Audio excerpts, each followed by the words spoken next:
This was like deja vu for me today with all the news channels talking about this. Brian Stelter of CNN noted, incorrectly I think, that no one from the White House was specifically calling for my head. This is this morning. I guess the First Lady doesn't count. But whatever the case, the president cleared that up pretty quickly. The administration's calling out Campbell, trying to pressure ABC, but they're being careful, I think, not to explicitly demand that ABC punish him. These stress tests have been passed, and we've not seen demands for silencing be followed through by government censorship.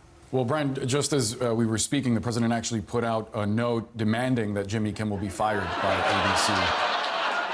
ABC. Well, in that case, forget everything I just said.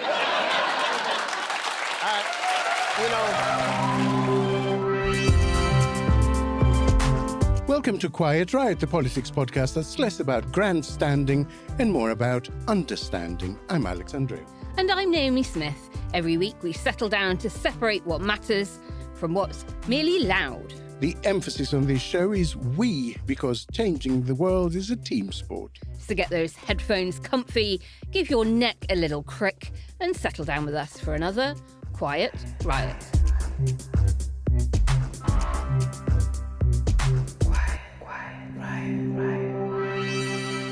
Hello and welcome to Quiet Riot. I'm Alex. And I'm Naomi. And I'm producer Kenny. Quiet Riot's approximation to an AI bot without the I bit.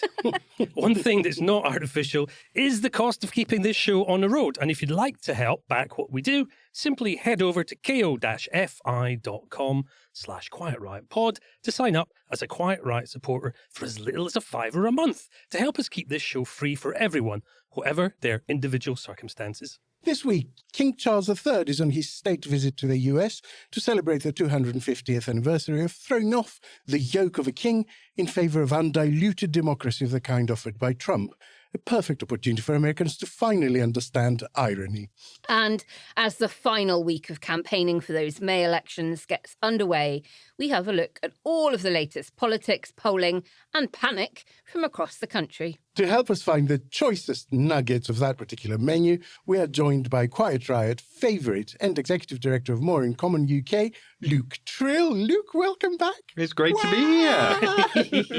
It's been too long. It has been. It's just over 2 years since I found you in the podcasting gutter, discovered you, begging for a podcasting experience like an orange-selling girl at an Elizabethan theatre and taught you everything you know. And you now have a podcast of your own, don't you? We do. We have the More in Common Opinion Brief podcast. And I think you have to be slightly geeky to listen to this podcast. I guess like the Opinion Brief audience is like then for the uber geeks where we just do the numbers. Yeah, exactly. So the two of you, we've made it for you and people like friend of the show Carol Vorderman who just really want to get into the numbers. Those numbers. Yep. So it comes out once a week on a Thursday morning. Lots of interesting discussions. So as well as the kind of party stuff, we do a little bit of the what do the public think about X? So last week we did warfare versus welfare. Yeah. So Thursday morning, so people can go and listen right after this. Exactly. That's as you sorted it. You commute to work, commute back from work, sorted. Ideal. Yeah, we will leave a link in the show notes so that everyone can find that show and hoover up even more polling content. Quiet Riot. Now, the anxiously anticipated state visit by King Charles III to America began in earnest on Tuesday with a speech to a joint session of Congress. The British monarch made what I would suggest was the most political speech of his stint in the big chair. J.D. Vance behind him grimaced like Margaret Rutherford, only with less stubble.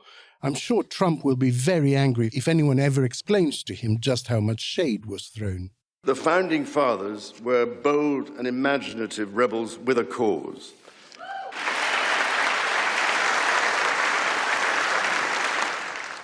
250 years ago, or as we say in the United Kingdom, just the other day,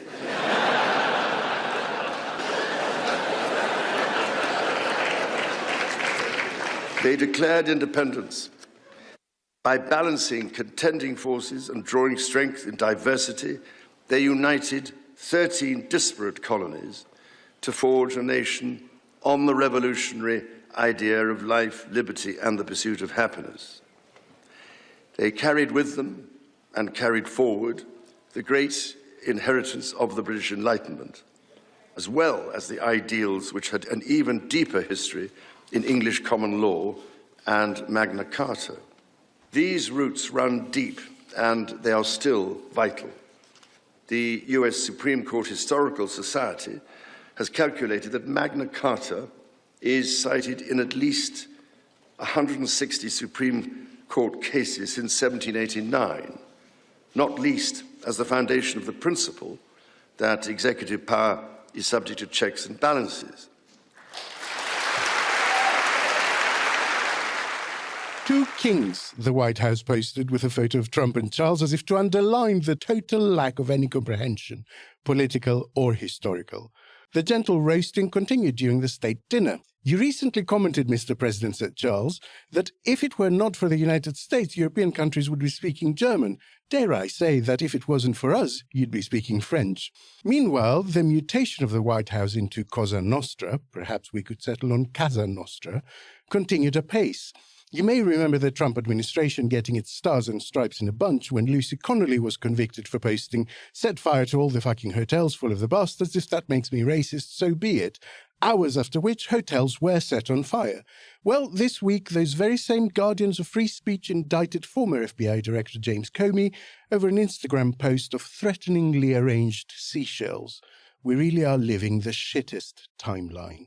Luke, what are your main takeaways of the visit so far? And were you in the camp that thought the king should cancel the visit in light of everything going on, or the camp that thought, fuck it? Well, look, I mean, I do think, you did see this sort of masterclass of the kind of soft power that I think the monarchy can bring. And I think regardless of whether, you believe in a monarchy or not, like, there is clearly something about it and its ability to help Britain on the world stage. I mean, I thought he navigated Trump masterfully. I mean, I actually thought, I actually thought that the speech to Congress was actually more political than I thought, particularly the references to NATO, Ukraine, Magna Carta. There were bits of it where I was like, gosh, actually, power executive not power being unchecked. I thought that was the most pointed reference. So I thought it was, there was clearly some boldness there, but then on the kind of softer relationship building side, the Bell HMS Trump was a good touch. So I think all in all about as much of a success as it could have been. And I wonder if Charles, having done that, now gives Starmer even more space to do his kind of Love Actually moment, the kind of, because we definitely know there's appetite amongst the public. It was interesting. When Trump was inaugurated, we asked people, should Starmer prioritize standing up to Trump or working with him? And it was more people said work with him. Mm-hmm. That's totally flipped. People are much more likely to want Starmer to stand up to him now, understandably, given everything that's happened. And I wonder if that kind of good cop, bad cop from the king and the PM might work out. Interestingly, we obviously asked the public, should the king go? 49% said that he should, 35% said that he shouldn't. So slightly more in favour of going than not. But not a massive Not difference, a massive, no, not a majority. Naomi, I think Charles is turning me into a royalist. and I didn't even mind it. You were very apprehensive about this visit. And it is not over yet, obviously. So many a slip twixt cup and lip. But so far, so good, right? Did the palace / Whitehall speechwriters deliver for the king? Certainly. Did he deliver it effectively and with charm? Undoubtedly. Will it change anything? No, I don't think so. It makes Trump feel and behave even more like the king that he isn't, which was my primary concern. It wasn't so much about embarrassing the king or anything like that. It was, I don't want to embolden this fucker. And I just keep going back to judging people by what they do, not what they say. And that means, to my mind, remembering the national security strategy that the White House published last year. It is there in black and white. They are not hiding it. This is our plan, and this is what they are pursuing. And that document doesn't mention Britain. I mean, not really. It does it, in kind of warm, some, words, but it has a whole section about civilizational erasure, mass migration, suppression of free speech, and says that America is sentimentally attached to Britain and Ireland. But then sentiment is precisely what the rest of the document warns against acting on, right? So, it explicitly says that it'll prioritise the protection of core national interests and warns that focusing on anything else is basically a waste of time. And Britain does not feature as a core interest. And we know what it said about NATO. We know what it said about making us spend more on defence. We know what it says about not being there to defend Europe in the same way. And as Brookings noticed at the time, before Trump entered office, the US tariff on UK cars was 2.5%. The deal brought it down from 27.5% to 10% for a quota, which the UK declared it as a win, but the baseline tariff on all UK goods remained, and it is a net loss for the UK. So yes, it's been euphoric in tone, the King's visit. Trump was grinning from ear to ear. There was bipartisan support across the House and applause. The jokes that some of which you mentioned about 1814 landed really well.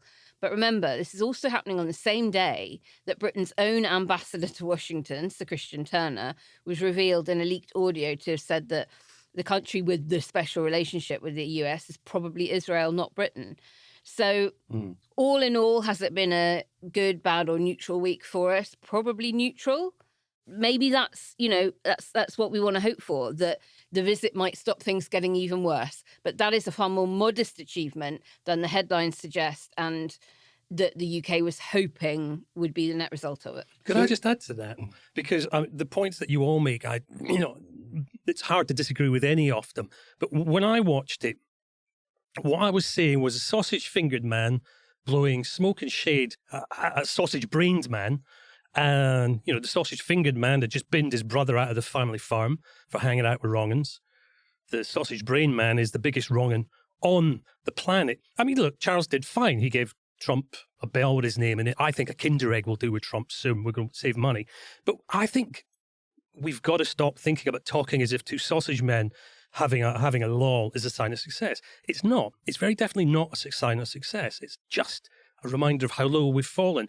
I think that we shouldn't be relying on kings, on popes, and on comedians to throw some shade on these dreadful people. But, with the state of media and politics as it is these days, that's probably where we're at. But I do find that side of it, despite the euphoria around it, I find that side of it just dreadfully disappointing. I have to say I don't agree with both of you in certain respects. So I would gently push back against the idea that we shouldn't be relying on kings or whatever. If the king is part of our constitutional setup, and, it's not a cheap part of our constitutional setup, and it's a part of our constitutional setup that I oppose, but we might as well use him for the sort of stuff that he's really good at. And in my mind, the interventions from people like Charles or the Pope are all the more effective because of their rarity, because they come from a sphere outside the usual political. So that, I guess, would be my light pushback. The other thing is that I think it allows him to behave less like a king, actually. Strangely enough, I know he likes to laud it and pretend that way, but it seems to me that the subtext of the entire visit is this is what a monarch is like. We are not the same. We do not behave in the same way. I do also think there was another point which I think goes to the sort of democratic health of the US, and someone pointed out, when was the last time that you got both sides of the chamber in Congress clapping and standing ago. and actually doing it over something like Ukraine? And I was actually, I was slightly joking to my US colleagues, maybe the solution to your polarization challenge is, we should just send you King Charles more often. But I do think there was something. I think Trump will have hated that. Yeah, Trump will have hated. JD Vance, I think, quite visibly, you could see wasn't enjoying some of it. So, and as I say, possibly as I suspect, although maybe I'm making assumptions, the most monarchist in the room, I actually show you, if we've got the monarchy, let's work out how we use it in the best way. And we're in uncharted times, right? We've got to use what we've got, right? Maybe it would be nice to hark back to a time when, figures like the monarch and the Pope weren't playing such a big role, but we're in, this is the Trump era, right? Well, talking of the Trump era, he did break protocol, right? He said, look, the king agrees with me on Iran.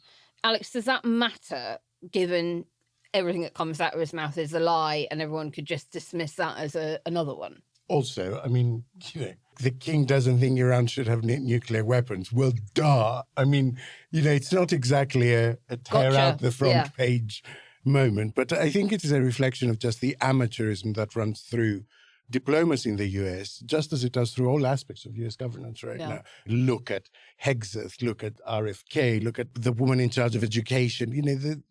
They are all low entertainment figures that have somehow made it into the highest echelons. And I think that is deliberate. So 2 days before Christmas, the White House recalled 30 ambassadors that it saw as not loyal to Trump. Now, this is not weirdly, I had to kind of look for this, but it is quite a startling number. The United States has 195 missions across the world, and at the moment, 115 of them have no ambassador. I'm sorry, how many? 115. They are run by deputies or senior staff or a first secretary or whatever. This has been a very, very deliberate thing to disempower any kind of continuity or civil service and pull it all back to his son-in-law and Steve Witkoff and Don Jr. and, make it a family affair, basically. I mean, look at who's conducting the negotiations with Iran at the moment. Marco Rubio, who is not only state secretary, but also chief national security advisor. The last national time, archivist, I think, now as well, isn't he? Yeah, Wow. but the last time one person held those two posts was Kissinger. Kissinger, yeah. So for him not to be involved, to be visibly distanced to such an extent from the Iran negotiation is notable. And for Trump's son-in-law to be handling it. And loads of them are resigning as well. So Ukraine lost its second ambassador in a space of months, who was the deputy of the deputy, because they're finding it impossible to do their job while they have to wake up every morning and think, oh, fuck, what did President Cthulhu burp last night on It reminds Truth me of Social? that, was an accidental tweet from the civil servant in the UK who said, imagine having to work with these truth twisters. Yeah. Like if Yeah, our I mean- inside was thinking that a few years ago, what on earth are decent... Yeah. Because And all the two ambassadors governments. have to be appointed, have to be approved by the Senate, right? That's right. Senate, it's always been a weird thing because the US does. I mean, I think we've learned our lesson from making political appointments for embassies, but the US has generally the kind of top tier have tended to be more political. Yes. And it seems clear to me that what he's doing is filling the larder with things to offer people who give him a few million or who do some favor for him. He can say to them, what ambassadorship do you want for the next 10 years? So the net result of that is that normal diplomacy is basically collapsing around the US. And so you kind of have to use extraordinary means. Quiet, Riot. Quiet, Riot. Kenny, you're our news guy. There were bits of the King's speech where the hand of Whitehall, FCDO, maybe even Number 10 was visible, obviously around Ukraine, things like that. But who do you think really was the intended audience of that Charles speech to Congress? On a performative level, obviously it was Trump. Okay, that's the performative level. A lot of work, an awful lot of work has gone into this trip, and an awful lot of work has gone into this speech from people at Number 10, as you know, included. The primary grown-up audience, if you like, I think, were the US lawmakers. You know, all theatrics aside, they're physically in the room. They understand the coded language that we're hearing, and you know, crucially, they still operate in a system that cares about alliances and has some institutional memory and stuff like that. Ukraine lines that you mentioned, Naomi, NATO adjacent language, the democratic values, that's aimed squarely, I think, at Republicans who are wobbling and at Democrats who need some level of reinforcement as well. It's kind of like a nudge, but it's dressed up as nostalgia. There's a secondary audience, and that's really the American public. You know, it's a big platform. Not the MAGA base. They're gone. They're crazy. There's no point. But there's a persuadable middle, and there are vaguely uneasy Republicans as well, who still like the idea of America as leader of the free world. Charles is basically, I think, saying to those people that, you know, this is kind of what normal used to look like. Do you remember these days? And then the tertiary audience at this level, is Trump himself. And I think that's the twist, that Trump isn't the target, he's the subject. Or perhaps more accurately, I think he was the prop here, which was a really clever twist. That was my take on it. You don't persuade somebody like Donald Trump with coded speeches about multilateralism. You know, you distract him with a trinket. When that bell appeared, old Trump shot out of his seat like somebody had left the nursing home ladies' changing room. His love language. Totally. His gifts. Completely. So you try to reinforce the norms around him. So that the speech wasn't trying to move Trump, but it was definitely quite a clever knowing nod and a wink to all the adults in the room and all the adults around the world as well. It was a smart bit of rhetoric that almost was talking to the future. Yeah. It was saying, this will pass. Completely. And we will have to pick up what we can and repair what we can. That was what I sort of there was such a lack of aggression about it as well. That was the thing that really it was stood out. jovial, but it was a bit of a roast. It was a roast, but Trump's too stupid to realise what's going on. Yeah. Luke, can I pick your brain about the midterms? So Trump's polling is underwater. I think it's the lowest for a second term ever. With the midterms coming up, do you detect there's a focus on defending seats by hook or by crook? Or is there a rush to get as much as possible done before they lose Congress? Have they resigned to the idea that they're going to lose one of the two, at least? Yeah, I mean, look, so it's interesting. Before this, I was looking at, so in the US, they have what's called the generic congressional ballot, which is your, just because obviously it's a lot of individual races, but would you vote Democrat, Republican? And the range on the ones which have come out, even in the past few days, are huge. There was one which literally had it tied, which I think lots of people have said doesn't look quite right. There was another one, though, which had the Democrats ahead by 10, which in a place like America is wave territory. On top of that, you've had these redistricting fights on both sides, started by the Republicans, but Democrats carried it on. Looks like it's carrying on this week in Florida with quite an extraordinary new map that Ron DeSantis is trying to get passed, which I think would go from 20 Republicans, 8 Democrats to 24 and 4. So, significant shift. So you've got all of that going on. I think there is an expectation that the Republicans will lose the House. Although it's worth remembering, if you look at the polls, the Democrat brand is still really underwater. Like they're really struggling. The Senate is much more of a toss-up. And, both houses are important. But I think one of the things which lots of people are talking about is Supreme Court. And it's highly likely that if Democrats win the Senate, they're going to do what Mitch McConnell did to Obama, which is no appointment until after the election. That they could still get a lot done by changing the courts. But saying that, I spoke to someone who said to me that they were almost more worried about how outlandish things would be if Democrats took the House, because they thought he would start to be totally unconstrained and it wouldn't even be the pretense of... Now, look, I don't know how true that is, but... As in he keeps everything by executive order. Exactly. So, look, there are different schools of thought. There's one school of thought, this acts as a check. There's another that does this push things in a different direction. So we also got news that Comey was indicted. Let's have a little listen. A police official who used to be in charge of dignitary protection, elected officials protections, presidential security on the NYPD when the president came to town. We dealt with a lot of threat cases. If I walked in to an assistant district attorney or an assistant United States attorney, a federal prosecutor with this case as a threat case against any president or any individual, we would have never made it into the office. When we explained it on the phone, they would have said, don't bother coming over because it does not meet the elements of the crime. Todd Blanche is auditioning to be Attorney General of the United States, not acting Attorney General. Pam Bondi was pushed out, many believe, from the inside because she couldn't get all the people charged, that he wanted charged. But Donald Trump and Todd Blanche both understand that none of these cases that have failed and failed again were going to make it to a conviction in a court of law. But if you went to the FBI profilers and said, why does someone do something like this? The question to ask is, who do you want to feel hurt the way you felt hurt?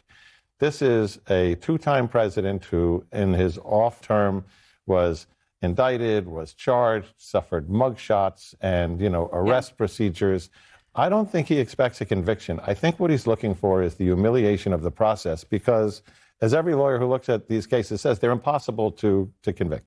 Now, who can help me? What is the meaning of 8647? Why is it so contentious? This is quite the story, Alex. And the number itself is at the crux of it all. So 86 as slang generally means to get rid of something or eliminate it. Yeah, like cancel the order. Right. 86, the eggs and bacon. Right, exactly. They shout in American shows. And 47 is reference to him being the 47th president, right? Right. So you combine them, and 8647 is interpreted as a call to eliminate Trump. Or so the theory goes. Like get rid of him by get rid of voting him. someone else. Well, exactly. So former FBI Director James Comey has been indicted on charges of threatening Trump after posting an image on his Instagram that, as you mentioned at the top of the show, is seashells on a beach arranged to spell out 8647. And he captioned it simply, "Cool shell formation on my beach walk." So he deleted the post. He said it never occurred to him that it could be interpreted as violent, blah, blah, blah. And the DOJ were not satisfied. The indictment charges are that a reasonable recipient who is familiar with the circumstances would interpret the seashell image as a serious expression of an intent to do harm to POTUS. Really? And he now faces 2 felony counts, each with a maximum 10 years in prison. And it is the second time they've tried to prosecute him. The DOJ previously tried to indict him on charges of lying to Congress. That case was thrown out because of the appointment of Trump's handpicked prosecutor being deemed invalid. Look, I don't know, I'm no lawyer, but of the lawyers I followed on the other side of the Atlantic, they're saying they aren't sure this is going to stick either. There is quite a high bar to clear to prove Comey knowingly threatened the president. I mean, yeah.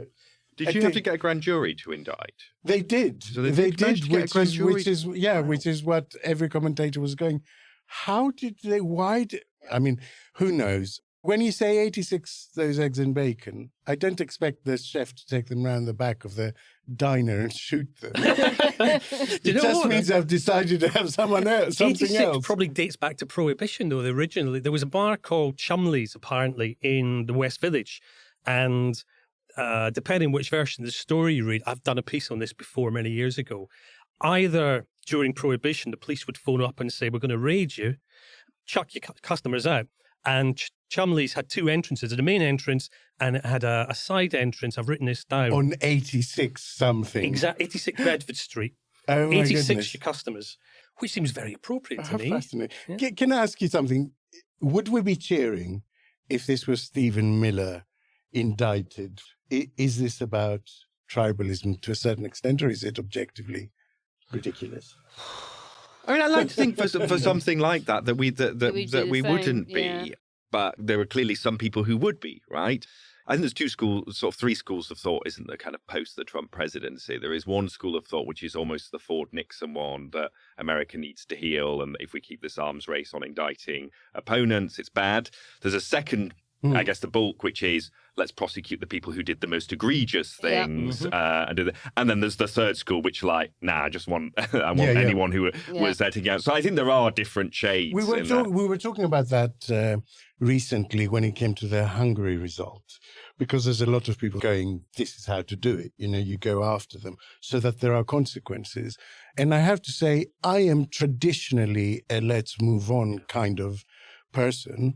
But it does seem like if there's no consequences, then what happens is these people get in, they grab as much as they can, and then they get out. Nothing happens. They get back in and continue grabbing. And at some point, there's got to be a message that you can't do that. I guess the flip side that is that I remember there were people who said, if only America had had the courage to do what Brazil did with Bolsonaro, or even what has happened in France with Le Pen. And actually, there is just and Greece with Golden Dawn, and it just empowers their protégés. Now, look, politics isn't the only reason to do these things, and actually, it may be that the rule of law and defending that is important in itself, and political consequences be damned. But I do find it interesting the extent to which Republicans use the Biden-era prosecutions as their cover for doing stuff. And I just wonder, is there a way of getting off this arms race escalator? Well, okay, so last question. In this upside down, the Department of Justice is paying out millions worth of settlements to spurious claims by various Trump allies. So former Trump security advisor Michael Flynn just got more than $1 million, asserting he had been a victim of a politicized prosecution. $1.25 million to Trump's 2016 campaign advisor Carter Page, who claims that he was illegally surveilled with zero evidence that that had happened, but here's $1.5 million. And the list goes on to a total of $8.5 million so far. So when you have such big sticks and carrots, so blatantly deployed, does it ensure that it suppresses, that people self-censor, basically? I think so. I think it has a really chilling effect. They just keep their head down. I think this mechanism is more sophisticated and durable than indictments. Yeah. I think you're dead right that this like dual carrot stick mechanism is a very good description of what is happening. The stick is the Comey prosecution, the carrot is the settlement.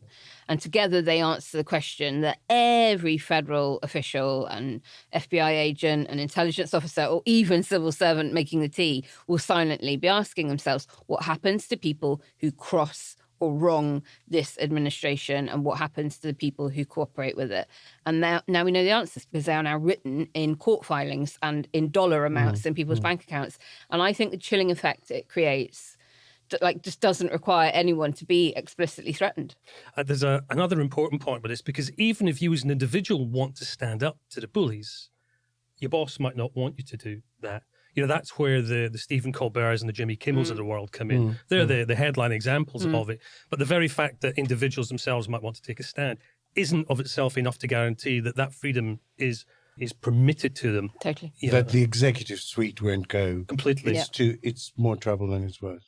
Call to action, Alex. I mean, it might feel like we're all very impotent when it comes to things on the other side of the Atlantic, but surely there's something we can do. So, first of all, tune in on Friday, because we've got a special coming out with Christina Pargol that is covering exactly this all these authoritarian moves. But specifically the attempts by Trump to kind of weaponize the court system and the justice system, and actually the extent to which the justice system is resistant to it and has been the main, not the Democrats, it's the judges who have resisted Trump on the whole.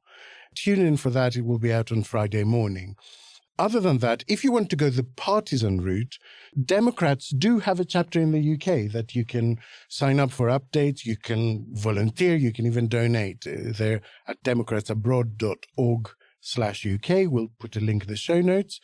More than that, C-SPAN. I mean, C-SPAN has really been proving its worth. It is under fire by the Trump administration, and it is one of the organizations that do put out content expressly meant for an international audience, very much like the World Service here, where they do little podcast explainers of how stuff works that is different in our system. And you can also donate directly to C-SPAN. So we'll put a link for that in the show notes. Quiet, Riot. Quiet, Riot. This week, we've been flooded with suggestions for, drumroll, Wokey Dokey. Wokey Dokey.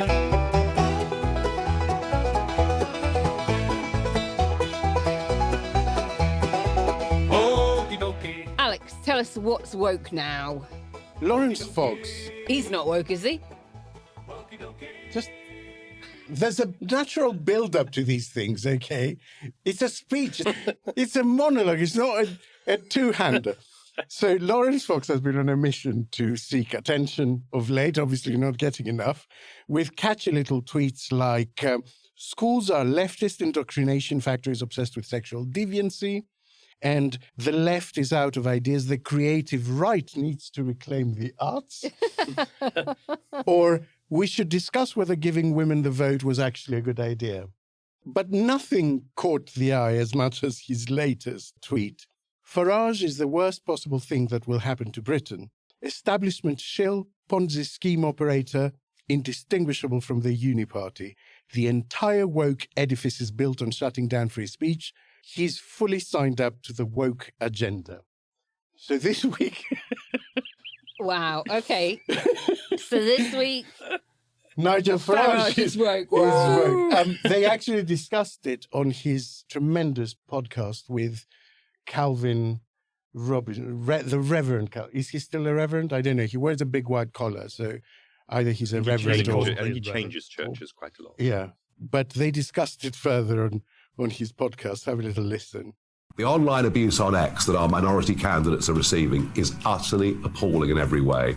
And if it was happening to any other candidates from more established parties in the sense of their age, you would all be in total uproar. It's just sad. He's kind of trying to appease the woke mob, as he always does these days. He's trying to show the establishment that he's a shill too. He's part of their club. He's like, if this was anyone else, you'd have them. You'd have their corner. Why do you have my corner too? And he's like, I'm pro-diversity. I'm part of the DEI club. It's like, that's not what reform is supposed to be about. So there you have it. Nigel Farage is now moving to centrism, a shill for the establishment, and unforgivably woke. I feel that Rupert Lowe was probably busy liking a lot of Lawrence Fox's comments. Thank you, Alex. You're welcome. Listeners, you sent us lots. Keep them coming. Quiet Riot Pod. We may need a reset after this, because this is kind of peak Wokey Dokey, isn't it? Quiet Riot. With just a week until one of the most consequential set of elections in recent British political history, the polls are pointing to a seismic night on May the 7th. Across Holyrood, the Senedd, and hundreds of councils in England, the established political order looks like being turned inside out, with Labour hemorrhaging support and entirely new political configurations taking shape. Luke and his team at More in Common have been drilling into voter behaviour from the Welsh valleys to the Scottish Highlands to London and elsewhere. Wales is on course for its first non-Labour First Minister since devolution. In Scotland, Reform could enter the Holyrood stage. And across England, Labour could lose councils it has held for generations, while the Greens, Lib Dems and Reform fight over the wreckage. So, Luke, we're going to go through it all, figure out what the polls are really trying to tell us, and work out what we will actually be watching for on results night. I think that's critical. And indeed over the whole weekend, because a lot of the councils don't begin counting until the Friday. Some of them will have recounts. I'm expecting no overall control to be quite a big winner on the night. But let's start with Wales. You've done an MRP. Regular listeners know what that is. Those that are new to us, basically, it's a constituency level way of projecting national sentiment onto a more local arena. Yours showed that something that would have seemed unthinkable a couple of years ago. Labour in third place in the Senedd behind Plaid and Reform. How confident are you in that finding? And is there any scenario where the Labour vote holds up better than the numbers are telling us? Well, the interesting thing is, the reason I'm probably more confident, and I try and avoid predictions, but the reason I'm probably more confident is that we actually have a higher Labour vote in Wales than I think any other pollster. Yeah. Actually, we have what's known as retention rate is higher. So, so more people who voted Labour in the general election in our polling say they're sticking with it. So we have them in our MRP on 24 seats. We have Reform on 28, Plaid on 30. Most likely outcome, Plaid Labour arrangement of some sort, whether formal coalition, confidence and supply, who knows. But the thing which makes it even more uncertain is and again, this is the sort of podcast where I can talk about this, the slightly peculiar electoral system that they adopted in Wales, which I know that Will Hayward talked about when he was on the pod. But it's dunnit, but in these 6-seat constituencies. So they're actually quite small to use proportional or to use dunnit or not STB. And what that means is the battle for that 6th seat could come down to a handful of votes in each seat. And what we found is that makes a really big difference to the overall seat numbers, particularly for Reform and Labour. And actually what you've seen is already, I saw an ad earlier today, basically was Labour trying to encourage tactical voting in a PR system because they say the 6th seat is between Labour and Reform. Now, God, I don't know what in fact, I do know. Most voters don't know what the system is. Right? The Welsh government's done a bad job of communicating the change, but high degree of uncertainty. Also, just uncertainty for all of us pollsters because we're polling in a new electoral system as well, a bigger Senedd. But I would be surprised. I would be very surprised if on I think Wales are expecting to be done by tea time on the Friday. Yeah. I would be very surprised if we're not looking at for the first time a non-Labour Welsh First Minister, which is extraordinary, right? And I know we've got used to this stuff, but I really want to emphasise this is like sea change. That will dominate surely the headlines because Scotland has been run by the SNP. You know, London has had councils of all shades and no overall control. Other shires have, you know, had Lib Dems and Tories and all the rest of it, and Reform doing well. But never before have Labour not run Wales since devolution. Now, you mentioned it, that the Senedd result could require Plaid to do a deal with Welsh Labour in order to govern. And that is strange, right? This is a party that has campaigned on ending 28 years of Labour rule. It creates a political tension, right? And what I wanted to ask you is, does the polling give us any read on how voters would feel about that? Particularly given that you might have quite a large chunk of Reform voters and Reform coming second. Well, what is very true in our polling is that the time for change mood is very strong in Wales. And actually then when we've Stronger than other nations. Yeah, it is. UK, because you've got that double incumbency. You've got Labour. And so what the risk for Plaid that we've detected from focus groups, and it's really interesting. I mean, like focus groups with people who are voting Plaid. So basically you're getting the confluence of the instinct to kick the government midterm and also to change the government in Wales, exactly, which has been, because there's a big anti-incumbent thing exactly. all So over it's the a world double whammy, you know. Wow. And Leonard Morgan, I feel a bit sorry for her because, you know, she's suffering this. But you speak to Plaid voters, and it's very different to speaking to SNP voters. You know, the constitutional question is not the heart of it. It is more a sense of, you know, we want something different. Plaid are progressive. They'll stand up for Wales. You know, their voter base has become much more progressive, actually.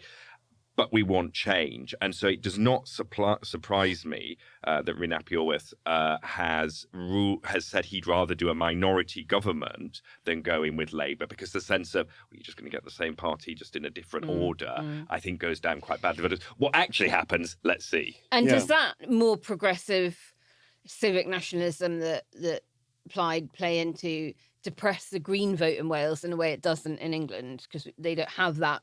Yeah, and also if you look at, you know, look at the Caerphilly effect, if you want a party to the left of Labour, you've got Plaid. That said, there are some polls, you know, which have come out which are now projecting a significant number of Green seats in the Senedd, and there's an outside chance that you could manage with a Plaid Green coalition. Yeah. You are the leader of Plaid Cymru. I am. First of all, could you just tell me and everyone else who doesn't know, how do we pronounce your name? Rhyn ap Iorwerth. So think R-H-E-E-N. Rhyn, and that's it, yeah, perfect. And so what's your surname? Ap Iorwerth. So ap is the Welsh version of Mac, so son of. So I'm Rhyn, the son of Iorwerth. To complicate it, my dad is Edward, and Iorwerth is Edward in Welsh, so Rhyn, son of Edward. There you go. So back in my homeland in Scotland, you polling, not surprisingly, has Reform breaking through as the second largest party at Holyrood, which, you know, I mean, honestly, it would be a genuinely historic moment if they become the third largest party at Holyrood, but the second largest party, with the Conservatives potentially languishing back in fifth or whatever, is earthquake stuff. But more than half the constituency seats are described as marginal. So how much should we treat the headline seat projections with caution? And what do you think the realistic sort of range of outcomes might be? Well, the first thing to say is treat it with a lot of caution, because now in Scotland, we are genuinely in six-party politics, you know, and I think of the constituency seats in our MRP, 39 of them, the margin was less than 5%, right? So you can see huge shifts there. The thing, and I've said this publicly, the thing that I got from doing focus groups in Scotland, and I think this makes the results even more unpredictable, is just how unenthusiastic people are.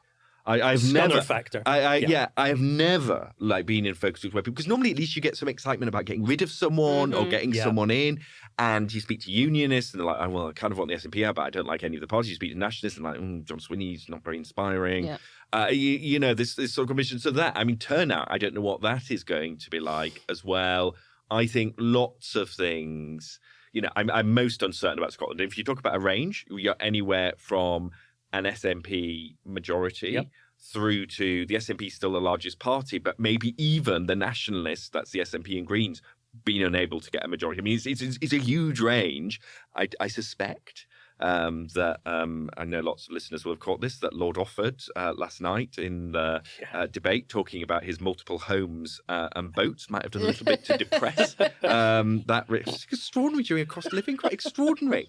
Political malpractice at the highest order to doing that. But yeah, the short answer is I don't know. I guess all I wanted to offer in terms of slightly ameliorating the earthquake language that journalists like Kenny love so much. You can take the boy out of tabloids.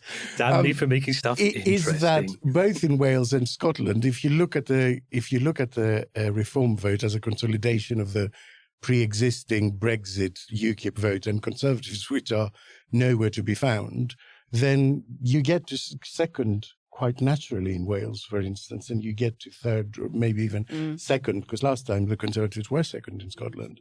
So yes, it's kind of historic, but it's also just Reform UK in a way replacing the Conservative Party in a very practical sense. Oh, yeah. I mean, the one thing I guess I would say about Wales is that I think Reform's ceiling is probably higher than the Conservatives was. And it's interesting that I have found in general in England that Conservative defectors have damaged Reform not that much. In Wales, much more, because Wales has always had more of an anti-Tory, anti-Thatcher. And in Wales, folks time and time again, well, they're now just ex-Tories, and I liked them before that. And that I thought that was interesting. So yeah.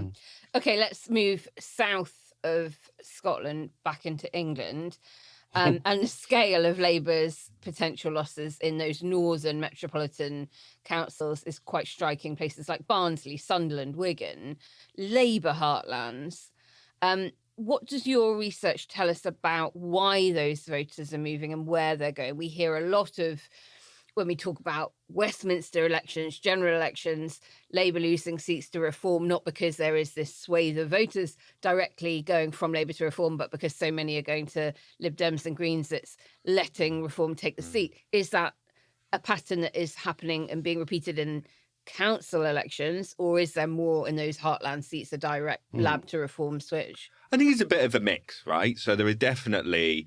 Labour will definitely lose more seats than they would have done because they have leading votes to their left. And people are simply unwilling, particularly in a local election, to say, I'll hold my nose and, tactically vote.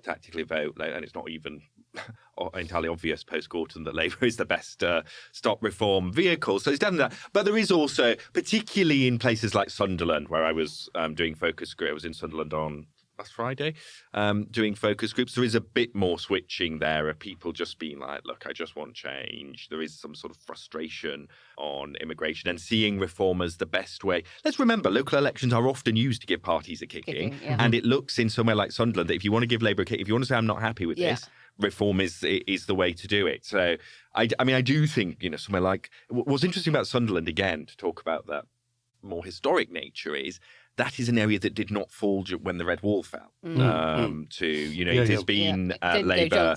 No. Okay, so what lesson then does Number 10 learn on the political strategists and around the Labour Party on the 7th of May when they can point to Sunderland and go, look, we are losing votes to Reform? We are going to have another set of elections in London where they're going to lose lots of seats to the Greens. I think it will make it really hard to build one compelling narrative. Now, look, on the one hand, because more seats are likely just because of electoral geography and where the Greens are gaining votes and Reform is, every vote they lose to Reform counts double. That matters. But equally, if you're losing votes to the Greens in your hand and you can't rely on the tactical thing, I think they have to do, this is going to sound like a cop-out. I mean, the lesson I would learn is a bit of both. I think you need to get immigration to the stage where you're never going to win on immigration. Labour isn't going to win, but you need to find a way of decreasing the salience of it by having a competent policy. And then the biggest driver of Lab to Green switchers is cost of living and sense the economy isn't working. And I think if I were particularly saying, how do you address the green threat and the rise of the Greens, I would be saying, we talk a lot, rightly, about that group who have sort of been left behind, the post-industrial, tempted by Reform group. We now have a new Left Behind group, which is young, economically insecure graduates. And I don't think there is an offer to them. And I think if Labour could come up with a more compelling offer to that group, you could prize a lot of them back from the Greens there. Quiet, Riot. Quiet, Riot. I really want to make sure we have our best election ever, which is no small feat. Actually, a couple of years ago, we won over 240 council seats, which was a huge success at that time. Despite the fact there's many less seats in play at this election, I still believe we'll beat that. Now, I might sound confident, but I also want to say I'm not complacent at all. I don't see how he survives that set of elections and stays on. Okay, so you think he's going to have to resign as PM? Yeah, I think so. Okay, let's go to those very Green voters in London, Luke. It feels like a completely different battleground. Labour fighting on 5 or 6 fronts. You've got Reform, Greens, Lib Dems, Tories, pro-Gaza, independents. Can Labour hold the line in the capital? I mean, I'm not sure that they can. Although I've seen an MLP where they, aren't maybe doing quite as badly as we feared. Or are we looking at councils that have been Labour for decades, flipping overnight? And what signal is that going to send to Labour for the mayoral election, which is, 2028? I think the psychological impact of losses in London, because it's the capital and it'll get more media attention, as London always does, but more than that, David Lammy's seat, Keir Starmer has his seat, people like Emily Thornberry in Islington, actually psychologically, I think losing seats, losing council seats is going to have an outsized impact on the narrative.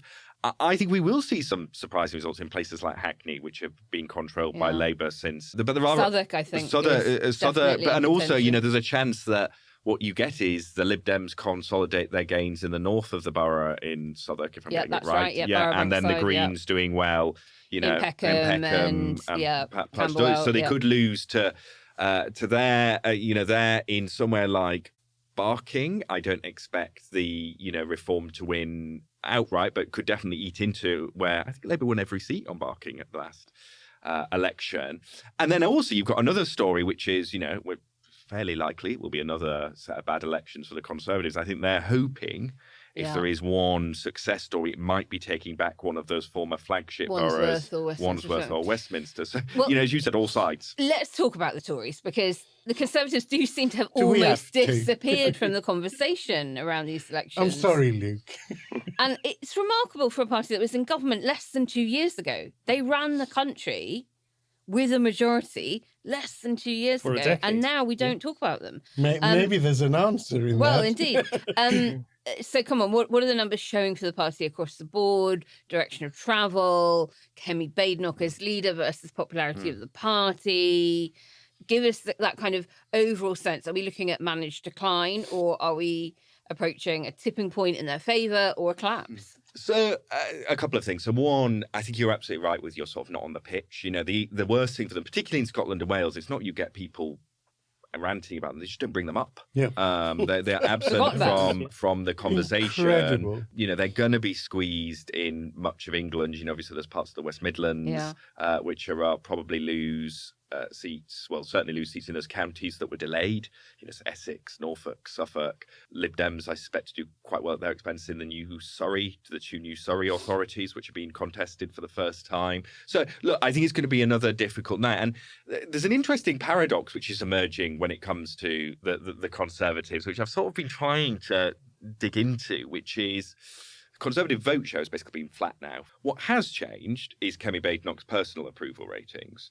So she has gone from being sort of in the -30, she's now at -5, which still, sounds low, but is now higher than any other party leader. Starmer would bite her hand off. Starmer's on -45. Yeah. And the interesting thing that has shifted particularly recently is it's not just because she's less well known. She now actually has as high people saying good job as Farage, just with way fewer negatives. What do you put it down to?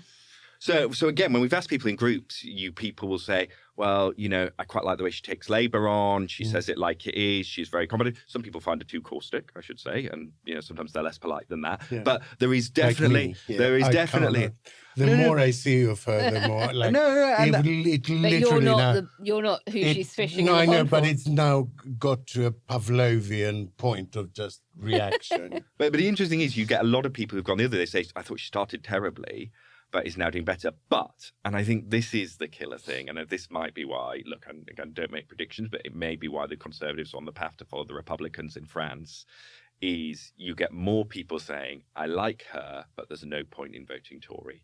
And it's like what people would have said about Farage and UKIP or the Lib Dems, Kennedy and the Lib Dems. Isn't that extraordinary? People talk about the Tories as a wasted vote. Yeah. And so it's a really interesting thing. And of course, look, her approvals are high now. If they have a really bad result, we know the public react to strong horse theory. It may drop. The one thing I think I confidently say is I do not think another leader would be doing better. She's going to be challenged, right? Okay. Well, let's talk about fragmentation on the right of British politics, which we never talk about because we're always obsessed with how fragmented it is on our more progressive end of things. Can we wish and hope that Restore take votes off Reform and Kemi Badenoch's increased popularity might nibble away at that a bit? So the interesting thing is that I've been looking at the polling data. I've been quite a Restore skeptic about how well they are doing. But in focus groups, and this is with right-leaning people, so not general public, but people on the right, I have had more people raising Rupert Lowe. I do think it poses potentially a challenge to Reform. And I think it poses a challenge in two ways.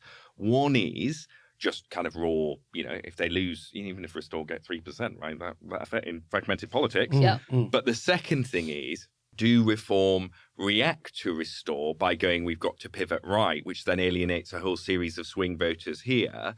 And then the second point, as you made, is any Tory recovery, even if it's not recovery to win a general election, is bad for them because they have to consolidate the right. They do. And it leaves them even more vulnerable to tactical voting as well. The lower their vote share, they can still be ahead. You can be, 7-8 points ahead. But if your opponents are going to vote tactically. And the third thing I would just say is this. That look, Reform is still ahead. I expect them to do very well next week, in line with all of the projections, particularly in England. From the groups, I'm getting, obviously the Trump thing has always been a factor, but leave that aside with wavering voters. I'm getting more and more people sort of talk about Farage in sort of establishment terms. Interesting. And then isn't he part of Muslim? And a bit more, I'm going to vote for them in this election because I think I may as well give them a try, but I'm not really that hopeful. And I some get a of lot the of that in enthusiasm... our work as well. Our own polling focus groups say, oh, and I don't like Farage, but I'm voting Reform. It's in spite of him, not because of him, in a way that you wouldn't expect, given what a big figure he is, and it was all about the man previously. All right, final question then, Luke. On the night, on the day after, what are the big ticket items that you're going to be watching most closely as the results come in that our listeners might want to keep a keen eye on? Well, I'm going to be very parochial, because there'll be a lot of talk about London, a lot of talk about Sunderland. They're not actually swing areas in lots of ways. They're not kind of representative. There is West Yorkshire has elections, and in fact, Calderdale, which includes Halifax, which is where I'm from, has all-out elections. They normally elect in thirds. They're extra, and it's a really interesting council because you've got places like Hebden Bridge in it, which is quite liberal, green-facing. You've got quite a heavily Muslim ward, which you might expect independents to do well. You've got Lab to Reform, con rural areas. I think that council is a microcosm of England. So I would be keeping an eye on Calderdale. Good tip. Well, that's your call to action, people. Look out for the West Yorkshire elections on the night. And sign up to Luke's podcast because I'm sure you will have a post-mortem wash up the day after, right? Absolutely. On the Saturday. Very good. Quiet, Riot. And now it's time to inject some political helium into your heavyweight listening to help it soar above the somewhat grim headlines we've all become used to. It's time to grin and share it. Good news is welcome to me. Bad news is hell come to me. Good news. I want good news. Naomi, make us smile. Well, there's some excellent news for some Americans wanting to flee a country that has now twice returned Donald Trump to the White House. Canada has changed its citizenship laws so that if you have a Canadian ancestor, you too can be deemed Canadian, a bit like Ireland. So previously, Canadian citizenship by descent could only be passed down to one generation, parent to child. That was it. The new law opens up citizenship to anyone born before the date that they've begun it from, who can prove that they have a direct Canadian ancestor, grandparent, great-grandparent, or even more distant ancestor. So under the new law, descendants of Canadians are already considered citizens, but they have to provide proof to obtain a certificate of citizenship. And for those with documentation ready, it's quite cheap, actually. It's 75 Canadian dollars, so about 55 US dollars. I love Canada. I love Canada. I want Carney I'm going to have to do a family tree. I don't think there is any Canadian. And since it took effect, immigration lawyers say they've been overwhelmed by clients, and it's driven by politics, family heritage, job opportunities, Trump, etc. All, people wanting to explore this easier process to get dual citizenship. And I just think, bloody lucky them and great. And if good Americans who don't want to have to stick around and deal with the shite they're having to cope with at the moment have gotten out for a while, take it. And I'm very jealous. Yeah, Handmaid's Tale people. Yeah. Those who escape north will make it. Are you watching The Testaments, by the way? No. Oh, it's so good. It's like it's the sequel to Handmaid's Tale. Oh, right. They've adapted Okay. it for TV. Yeah. Well, we all want to be Captain Canuck these days. I mean, Scotty from Star Trek was played by a Canadian. Yeah. I don't think that's sufficient. Got to put me ahead of you in the queue, sweetheart. Anyway, thank you, Naomi, and we'll pop a link to this happy story in the show notes so you too can not just grin, but also share it. And that's a wrap for this week. Thank you, Luke. Thank you for having me. It's been lovely to have you back. Good to be back. And listeners, thank you for your company today and for being a loyal member of our listening community. We'll be back on Sunday with our even quirkier weekend edition. And who knows what we're discussing next. Oh, God, is it you and me this week? Yes, it's definitely not us that know what we're discussing. It's going to be a giggly one. we go all Giddy with each other. silly schoolboys. I don't know why. Don't forget you can help us pay the bills if you can afford it over at ko-fi.com/quietridepod. And for your troubles, you'll get an invite to our next subscriber-only online gathering. And if you need more podcast action before then, our little pod family includes Arthur Snell's Behind the Lines, Alex's Podyssey, and its latest spin-off, Podyssey Storytime. Woohoo! Big hugs. Oh, no, that's you. What do I do? You're so greedy. I know. Big hugs from all of us. That's all of us. Keep the faith, keep fighting a good fight, and keep rioting. Just do it quietly. Bye. Quiet Riot is an audio production by Cooler Heads with Naomi Smith and Andreou. Produced by Kenny Campbell. Music by Mariana Sangeeta. Artwork by Simone Canelu. And edited by me, Alex Reese. Quiet Riot. To help us find the... Can I say that every time I have a complete compulsion to read King Charles, ay, ay, ay. Ay, ay, ay. King Charles, ay, ay, ay.